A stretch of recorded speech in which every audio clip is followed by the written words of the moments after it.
know what SROI is? Anybody? Couple, three, excellent. We're off to a flying start.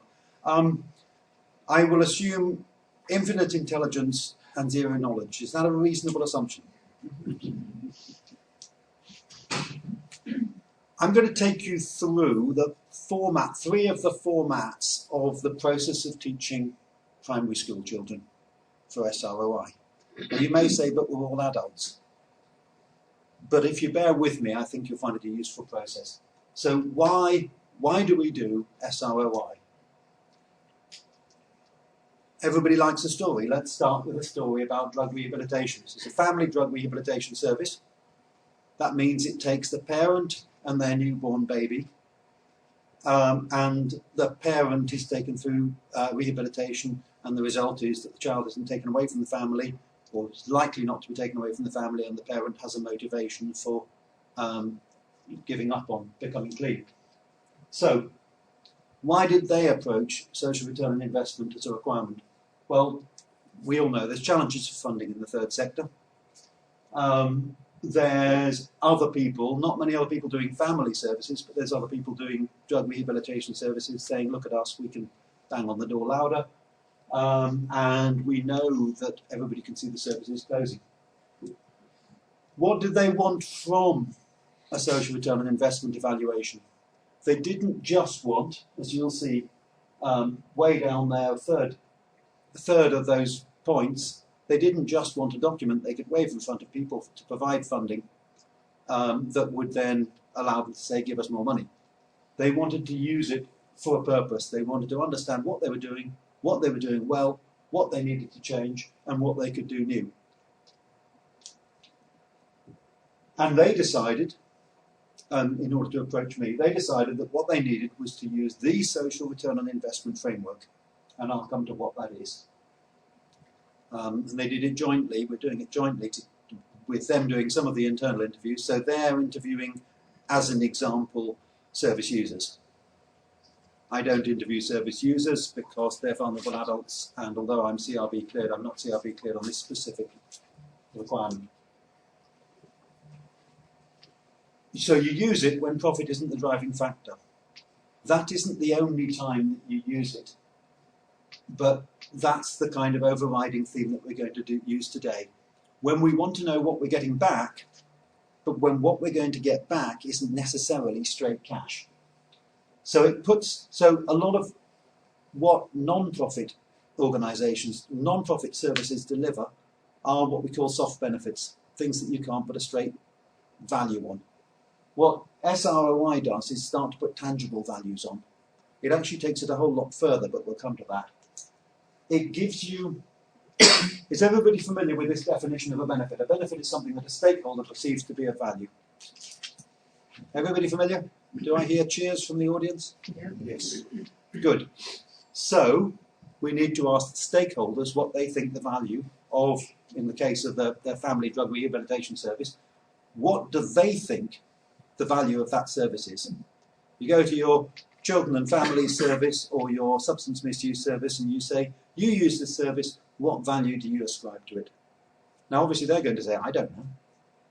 So my job as an independent consultant, the SRI consultant, their job is to coach you to reveal the things that you know, but you don't know that you know. Because you're the ones who know it.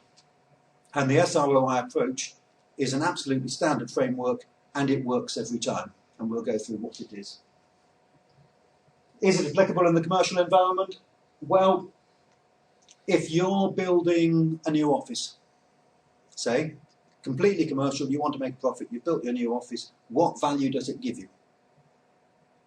Well, it gives you a new office. So our primary effect doesn't yield any cash, which makes it easier to recruit people, and it makes it more likely to make sales. So our secondary effect doesn't give us any cash either. Secondary cash effect in terms of easier to recruit people. Secondary effect in terms of impressing customers and therefore getting more sales does give us a cash return. And our tertiary effect in terms of it being easier to recruit people means that we have more choice, which means that we have better people, which means that we make more profit. So the disciplines you get from social return on investment can be applied directly into the for-profit area. Many of the things that you do in the commercial world are also broader than simply financial. And because you need to know about some of these other implications, because if you just went for profit with every single decision, you'd pretty soon run up against the roadblock somewhere down the line. You need to have strategies, but you need to know the strategies are going to work. So by using the SROI process, you can come up with strategies where you can see a long-term future. And anybody in an organisation that has a strong corporate social responsibility programme? It's my feeling from all the people doing corporate social responsibility that I've spoken to that you're getting about 1/10 of the benefit that you could be getting from your CSR. Because you're putting all this effort in order to publish on your website and in your annual report, we are involved in these programs. And what you're trying to do, CSR for, marketing, staff retention, useful corporate skills, making a difference. But it's this last point, it's the and proving it that people don't do. We're involved in these fantastic projects, but we can't show what a difference we've made. If you can show what a difference you've made, your marketing's improved, your staff retention and recruitment's improved. And those are the things that produce bankable money return, the things that make a really big difference. Useful corporate skills make a return, they're sometimes more difficult, but once again, people feel involved if they can see what a difference they've made. And people come to work to do a good job. I think we'd all agree that, would we? Everybody turns up to work to do a good job. Nobody turns up to work to do a bad job. And if you can see you've made a difference, you feel really good about doing an even better job. This is a NHS project, and in this case it was emergency care practitioners. They are first contact paramedics who turn up and they stop people going to hospital. They treat them on the spot. So the first stage benefit is they treat them on the spot. The second stage benefit is that because they treat them on the spot, these people don't go to hospital. There's still no cash taken out of the system. Because they don't go to hospital, they don't cost that hospital visit. That's the kind of third stage. But we need to know what they've done instead of going to hospital and what proportion of the times that they don't go to hospital they end up going back there later, and what proportion of the time they wouldn't go to hospital anyway, if that makes sense. So it's another example.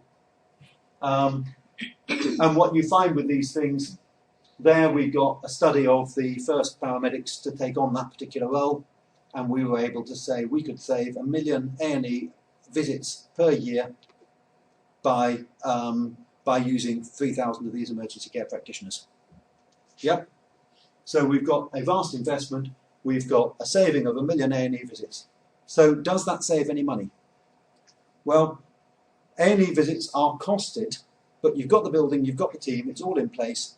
Are you actually saving any money? It was only when we reached the point of realising that on the face of it we weren't saving, but if you looked at the history and the projections, we were building another 2 A&E departments every year, and by stopping the growth, we were saving the cost of building a whole A&E department.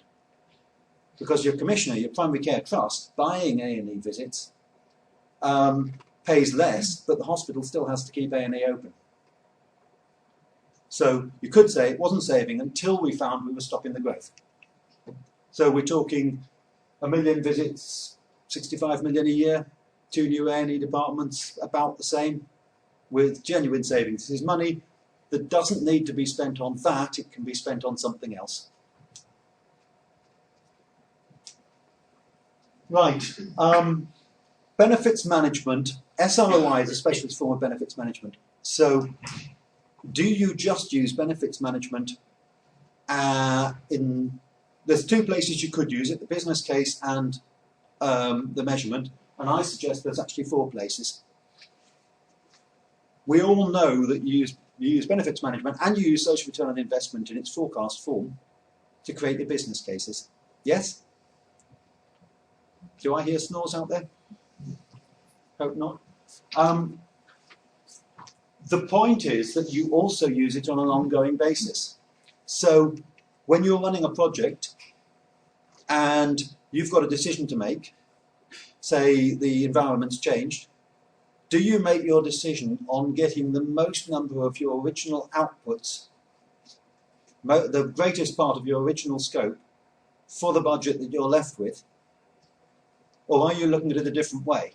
Now, if you're using the social return on investment, you're saying, we want the greatest benefit, regardless of how well it complies with the original scope.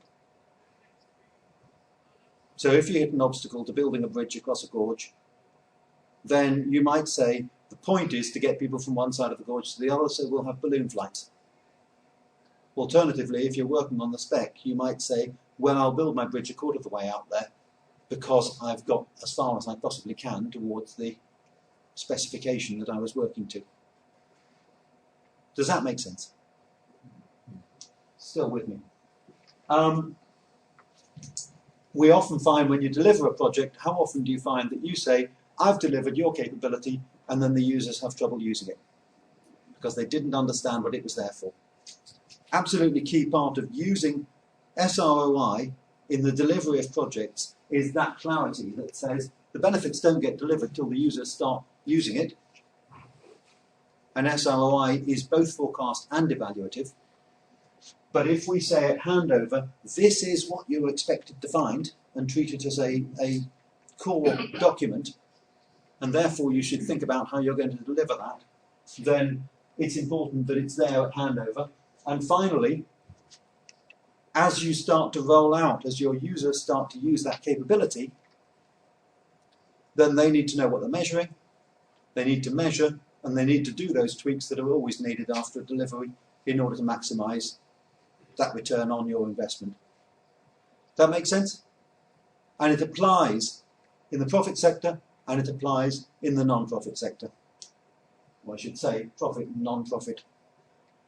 Anybody here know what a social audit is? Not a soul. Right, a social audit assesses, as it says there, how well an organisation lives up to its ideals. It's an annual report. It's produced often as an appendix within the annual report for the organisation, and it's typically qualitative, not quantitative. Social return on investment does not evaluate a whole organisation. It evaluates an individual service within an organisation. And it says, what is that service delivering compared to how much it costs to get it to that stage? So the two run side by side. They produce different results. They're for different purposes, and they're very good, each of them, for what they do. So which of you think that a social audit would apply to your organisation? Anybody? And a social return on investment, would that apply to one of the projects you're doing? Anybody? They are complementary, very much. Right, what is it? In its purest form, in its purest form, 7 principles, 6 stages. There's one form of social return on investment. People sometimes say they're doing social return on investment with the training, without the training, and what they deliver is more of a sort of vague. It's a bit like saying, I'll project manage your project, but I don't use Prince2 because I don't follow processes. And you want something that's been tried in the field. I'm going to come to it, it's not heavy in terms of paper, but it is robust. And finally, it's used by the people who pay and by the people who do. So Hilary is going to show you as what are people who do use it for, And you'll also find that commissioners, local councils, charities with funds but who don't deliver services themselves, those kinds of people, you'll find those people also are now beginning to say more and more, we need to know what we're getting for our money.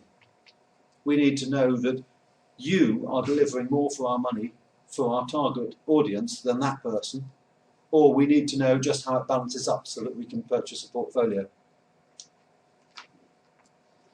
Principles. Absolutely fundamental, and we've already talked about this in value is something, benefit is something that a stakeholder believes to be of value. It's absolutely vital that stakeholders are people who tell you what things are worth. First they tell you what the benefits are, and then with a bit of coaching they start to tell you what they're worth and how you calculate them. Lots of things happen at once. We're in an ever-changing world. What we need to understand is what is directly attributable to the change that we've introduced, whether it's a percentage attributable or 100% attributable. Usually it's a percentage attributable and attributable to other things. What changes? Lots of things happen, some of which aren't important. So you'll see numbers change and you'll say, it's absolutely fantastic. We've had 500 people through our Stop Smoking this spring. And last spring we had 500 people through.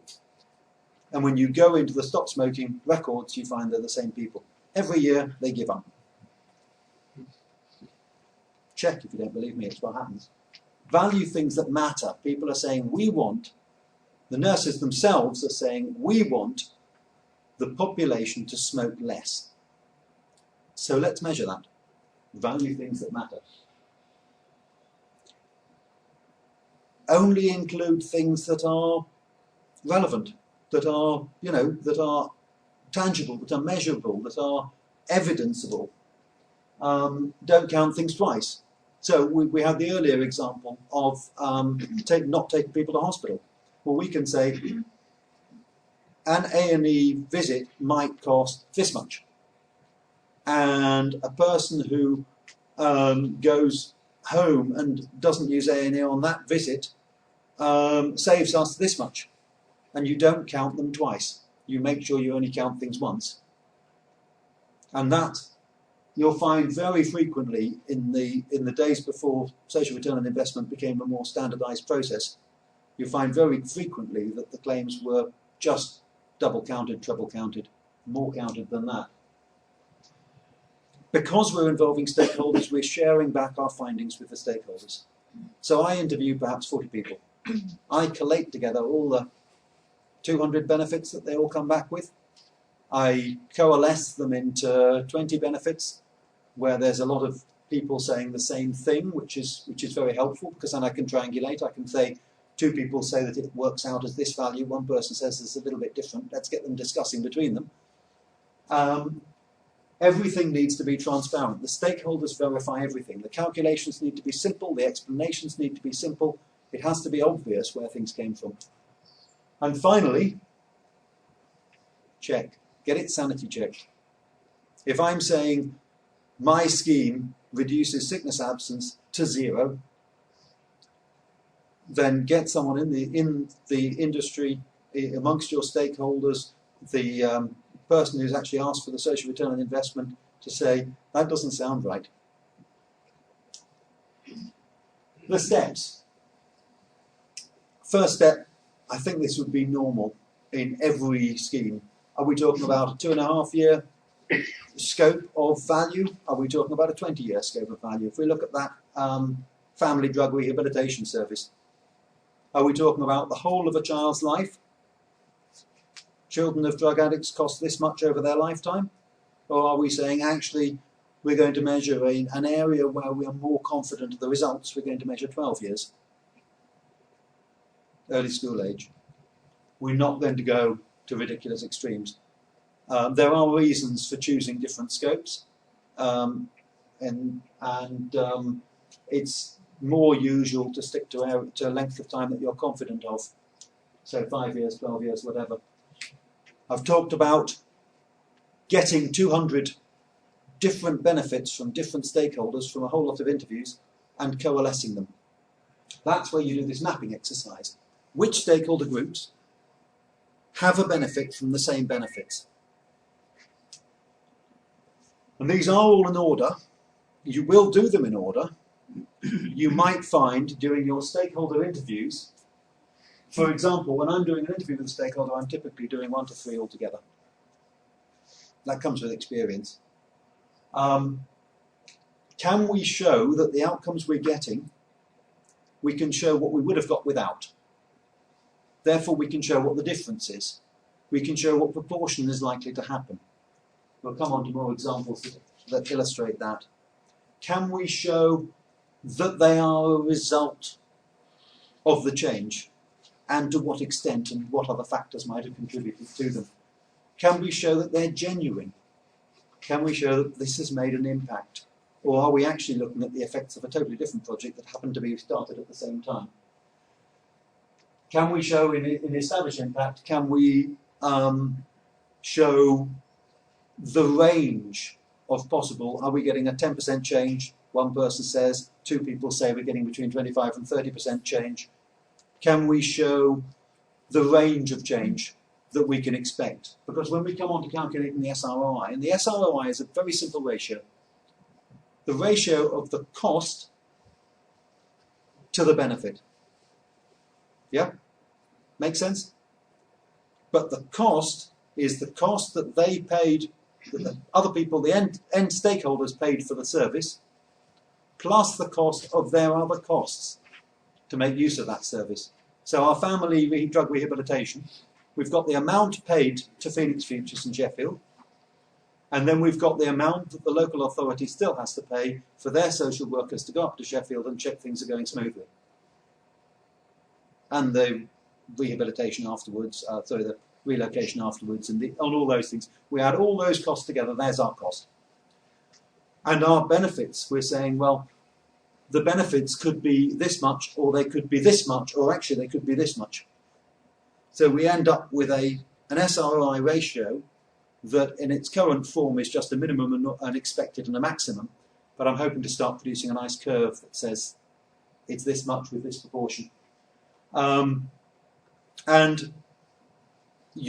what we're doing with the SROI is we're saying that there is a distinction between bankable return and non-bankable return. Bankable return is money that you can take out of the system and spend on something else. Yeah? Real money. I'll give you some examples in a moment. Non-bankable return are the things that we've put a value on, but that doesn't mean we can take the money out of the system. And finally, of course, you've got to use it. There's no point in doing these exercises unless you're going to use the result. And Hilary will explain further about using it. You will, won't you? Here we go. Adults with learning disabilities are receiving independent supported living allowance. This means they live in their own home with carers going in to help them. This organisation, this is Skills for People in Newcastle, has a team of auditors, experts by experience, adults with learning disabilities themselves, who go in to the people's own homes and say, how is it for you? How does it feel for you? Now, we know that those audits give us a warm feeling we're doing what we ought to be doing. We're checking that people are getting the service they ought to. But is there any value in it? What do you think? Do you think there's any value in it? Do you think there's anything bankable to come out of that? Yes? Let's talk it through. Right. Cost of care. The commissioners pay the cost of care. The providers of the home, or the carers. And the provider says, if this person is difficult to look after, they move category and I charge the commissioner more. So the commissioner pays the cost of care. So what we found with our studies is that, what we found when we interviewed all the stakeholders, is that you've got basically 3 types of behaviour. You've got normal support, which is about 8,000 a year. You've got frustrated behaviour, which adds another 8,000 to that, so 6,000 a year for normal support, another 8,000 on top for extra hours that carers need to be with these people because they're upset and they're crying and they're withdrawing into themselves. And then you've got challenging behaviour, which takes the cost right up to about 140,000 a year, because you need 2 carers, you need 24-hour cover, and no carer can be left alone. So it really pushes the price up.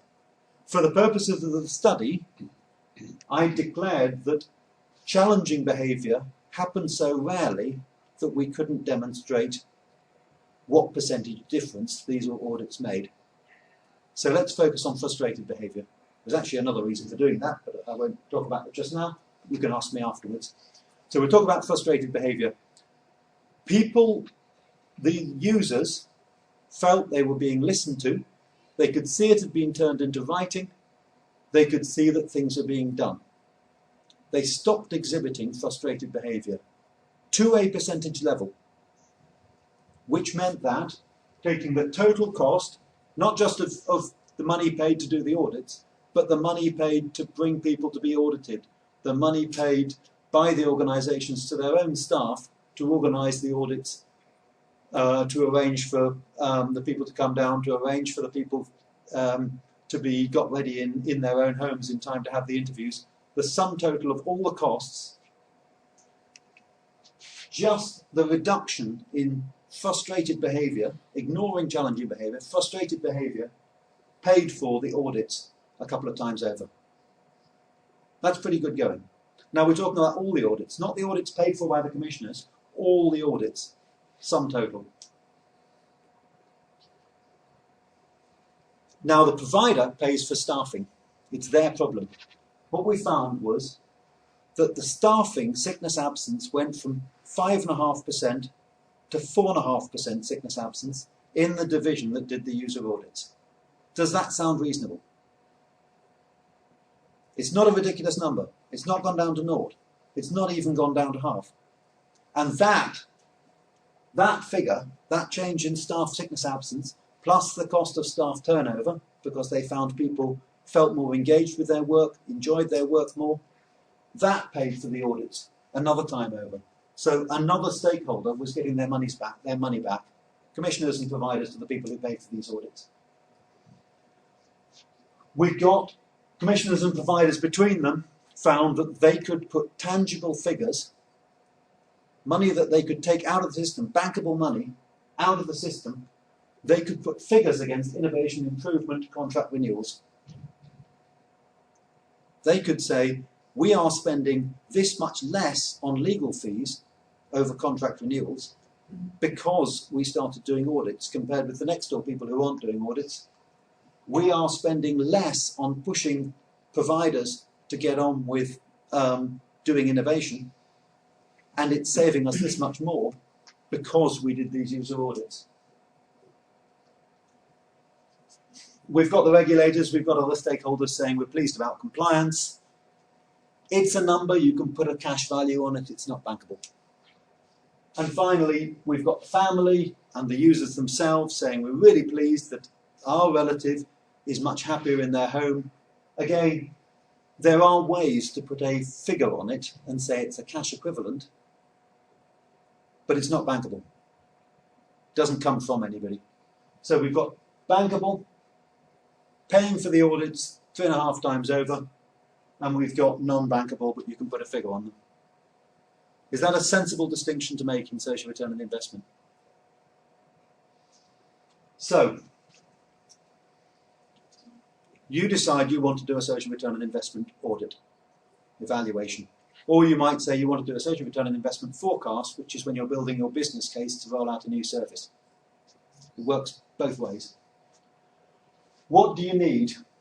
You really need someone who is prepared not to say, we know what the benefits are because we're in this field and we're not going to listen to anybody else. You want someone to come in and say, I will go digging.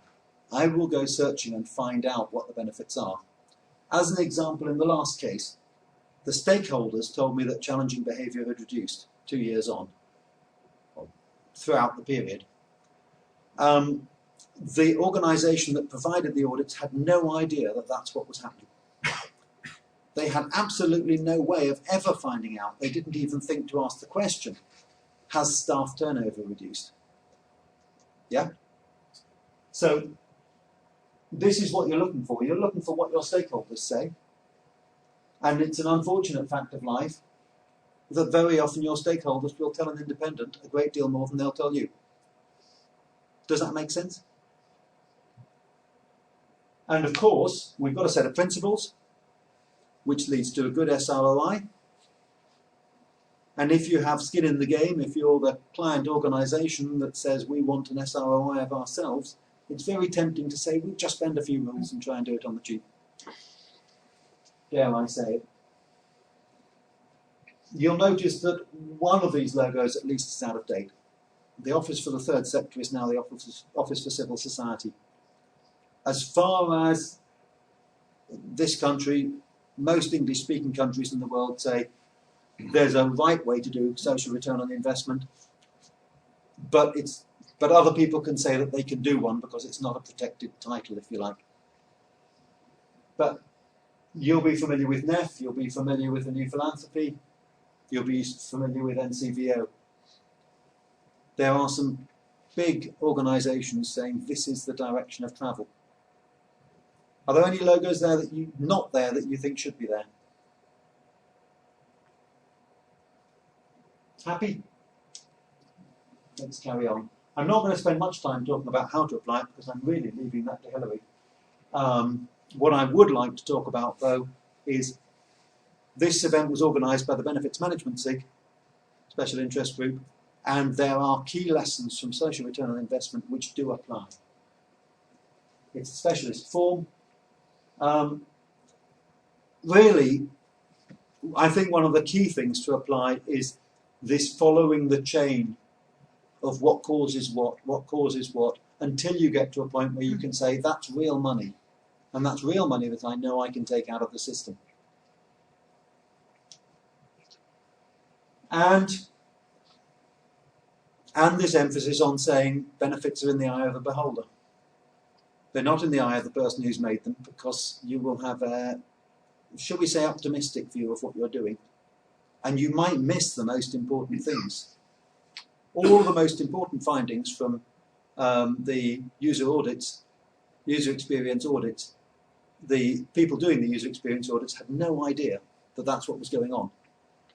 In the case of the family service, they have a better idea of what value they're offering, but there's things coming out from the stakeholder interviews that they had no idea were going on, that are really, really helpful. And it means, in both cases, they can say, if we're delivering these good things by doing this, that's what we should be doing more of. Right, that's me. I shall now hand you over to Hilary, who will tell you what it really is.